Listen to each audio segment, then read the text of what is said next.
मित्र हूँ आज आए छू कमाट और कमाट में दोस्तों नगरपालिका वाला डब्बा हटावे छे तो तमे जोई शको छो वीडियो में अने पब्लिक भी बहुत है केवुं छे। तो देखो मित्र अर्धा माणसों ट्रेक्टर पर चढ़े तो देखो ट्रॉली पर अने आ बाजू माणसों जोई शको छो तमे।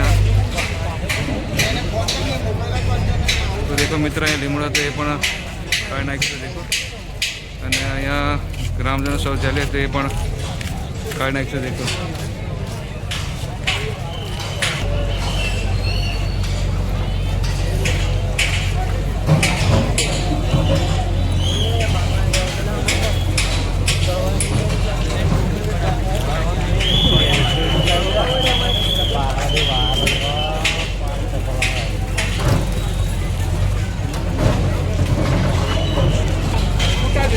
तो જોઈ શકો છો મિત્ર અહીંયા પાનના ગલ્લા એ પણ હટાવી નાખ્યા અને ટ્રેક્ટર ટ્રોલીમાં નાખી દઈશું देखो।